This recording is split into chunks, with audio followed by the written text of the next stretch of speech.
আসসালামু আলাইকুম। গত কয়েকদিন যাবৎ বৃষ্টি তেমন একটা হচ্ছে না। বৃষ্টির অভাবে ঘাসের জমিগুলি একেবারে শুকিয়ে গিয়েছে। স্বাভাবিকভাবে ঘন বৃষ্টির কারণে এই সিজনে ঘাসের ফলনটা একটু কম হয়। এ কারণেই হচ্ছে এই সিজনে মূলত হচ্ছে খাদ্য সংকট দেখা দেয় গরুর খামারের জন্য। সকাল 10টা থেকে 11টার মধ্যেই আমরা ঘাসের জমি থেকে ঘাস কেটে এনে গরুর জন্য সেটা কেটে প্রস্তুত করে রাখি। প্রতিদিনের মতো আজকেও আমরা ঘাসের জমিতে এসেছি। গত কয়েকদিন যেহেতু বৃষ্টি হয়নি, যে কারণে ঘাসের জমিটা আমি প্রথমেই বলেছি একটু শুষ্ক অবস্থায় আছে। ঘাসগুলি তেমন একটা বড় হচ্ছে না, মানে যে ঘাসগুলি আমরা কেটে নিচ্ছি পেছনের এই ঘাসগুলি আমরা ওই ঘাসগুলি কাটতে কাটতে বড় হয়ে যায়। বৃষ্টির পানির অভাবে ওই ঘাসগুলি বড় হচ্ছে না। যদি আমরা এখন এই ঘাসে পানি দিতে যাই তাহলে পুরো জমিতে আমাদেরকে পানি দিতে হবে। তো আলহামদুলিল্লাহ আজকে যখন আমরা ঘাসের জমিতে এসেছি তখন থেকেই গুড়ি গুড়ি বৃষ্টি পড়ছিল এবং গতকালকে রাত্রেও মোটামুটি একটু বৃষ্টি হয়েছে। তাই আমরা প্ল্যান করেছি যদি আজকে ভালো মতো বৃষ্টি নামে তাহলে আমরা আগে এই ঘাসগুলি কাটা বন্ধ রেখে বাজার থেকে গিয়ে সার নিয়ে আসবো এবং আমাদের যে জমিগুলি থেকে ঘাস কাটা হয়েছে এবং ঘাসগুলি ছোট ছোট অবস্থায় আছে ওই জমিগুলিতে আজকে পরিমাণ মতো সার দিয়ে দেবো। কারণ এখন যদি আমরা সার দিয়ে দিই তাহলে আমাদেরকে আর অগ্রিম পানি দিতে হবে না। এই জন্য আমরা অপেক্ষা করছিলাম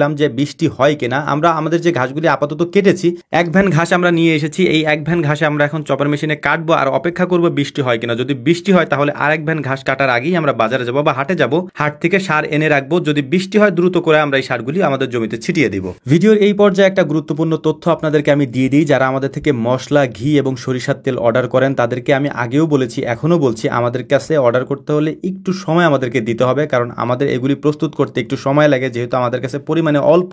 আর আমাদের যে নাম্বারটা কমেন্ট বক্সে দেওয়া থাকে ওই নাম্বারটা খোলা থাকে হচ্ছে সকাল 10টা থেকে নিয়ে রাত 11টা পর্যন্ত। এই টাইমে আপনি ফোন দিয়ে এগুলি অর্ডার করতে পারবেন ইনশাআল্লাহ। তো আলহামদুলিল্লাহ আমাদের ওই এক ভ্যান ঘাস কাটতে কাটতেই দেখলাম যে মুষলধারে বৃষ্টি শুরু হয়েছে। বৃষ্টি শুরু হওয়ার আগেই আমরা চলে গিয়েছিলাম আমাদের হাটে। হাট থেকে আমরা সার সংগ্রহ করে নিয়ে এসেছি। এই সারগুলিকে বাড়িতে রেখে তারপর আমরা বাকি ঘাসগুলি এখান থেকে কেটে ওই সারগুলিকে মিক্সড করে তারপর আমরা নিয়ে যাব আমাদের 30 কাঠার মতো জমি আছে, যে জমিগুলিতে আমাদেরকে এই সারগুলি বুনতে হবে। সেই সারগুলি আমরা বুনে দেবো ইনশাআল্লাহ। তবে মজার একটা ব্যাপার হচ্ছে আমাদের এই জমিগুলিতে আগে প্রচুর পরিমাণে যোগ ছিল, কিন্তু এখন আগের মতো আর যোগ দেখা যায় না। যোগের সাইজ একেবারে ছোট হয়ে গিয়েছে। আগে যখন আমরা ঘাস কাটতে আসতাম প্রচুর পরিমাণে যোগ আমার আর সজি মামা লাগতো। এটা আমাদের একটা স্মৃতি হয়ে রয়েছে। বিভিন্ন ভিডিও আমাদের আসে পিছনে দেখবেন যে অনেক পরিমাণে যোগ আমাদের জমিগুলিতে ছিল। আলহামদুলিল্লাহ এখন তেমন একটা নাই। এখন যা দেখা যায় তা একেবারে ছোট ছোট যোগ। যখন আমরা ইউরিয়া সারগুলি জমিতে প্রয়োগ করি তখন এই যোগগুলি ওই ইউরিয়া সারের ধকে মারা যায়। বৃষ্টি হওয়ার কারণে আমরা একটু অপেক্ষা করছিলাম আমাদের ঘাসগুলি কেটে নিয়ে। এটার কারণ হচ্ছে বৃষ্টির মধ্যে আমরা সারগুলি বুনতে পারবো না। সার বুনতে গেলে এই সারগুলি একেবারে গলে যাবে আমাদের যে বল বা গামলা থাকে।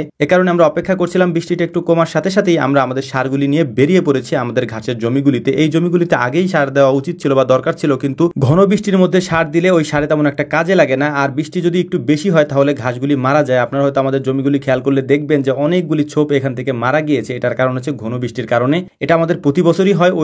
ওই ফাঁকা জায়গাগুলিতে পরবর্তীতে আমরা বাড়তি কয়েকটা ছোপ লাগিয়ে দিই। সকাল 10টা 11টার দিকে ঘাসের জমিতে গেলে ঘাস কাটতে কাটতে বা ঘাসের কাজগুলি শেষ করতে করতে আমাদের 1টা বেজে যায়, মানে জোহরের আগে আমরা এই কাজগুলি শেষ করতে পারি। তবে আজকে যেহেতু আমরা বাড়তি কিছু কাজ করেছি, অর্থাৎ আমাদের এই ঘাসের জমিগুলিতে আমরা সার দিয়েছি, যে কারণেই আজকে আমাদের একটু সময় বেশি লেগেছে। আমরা বাড়িতে আসার পর গাছ থেকে কয়েকটা জাম্বুরা পেরেছি। এই জাম্বুরাগুলোকে সুন্দর করে আমরা মাখানোর জন্য কয়েকটা শুকনা মরিচকে পুড়িয়ে নিয়েছি, লবণ এনেছি। এখন এই জাম্বুরাগুলিকে সুন্দর করে পরিষ্কার করে এর থেকে আমরা যে কোয়াগুলি থাকে এগুলিকে ছাড়িয়ে নেব ইনশাআল্লাহ। যদিও রোদ্রের থেকে কাজ করে এসে এগুলি খেতে ভালো লাগে, তবুও আমাদের একটু ইচ্ছা হয়েছিল তাই আমরা খেয়ে নিয়েছি। আর একটা কথা আপনাদেরকে বলে দেই, আমরা কখনো কারোর সাথে মেসেজে কথা বলি না। সরাসরি আমাদের নাম্বার দেওয়া থাকে, নাম্বারে কল দিবেন। আর যদি গবাদি পশুর কোনো চিকিৎসার ব্যাপারে কোনো কথা থাকে তাহলে রাত 9টা থেকে 10টা আমাকে কল দিতে পারবেন। আমাদের বিসমিল্লাহ এগ্রোর ফেসবুক পেজের মেসেঞ্জারে গিয়ে সরাসরি আমাকে কল দিতে পারবেন রাত 9টা থেকে 10টা। তো যাই হোক, আমাদের জন্য দোয়া করবেন। আসসালামু আলাইকুম ওয়া রাহমাতুল্লাহ।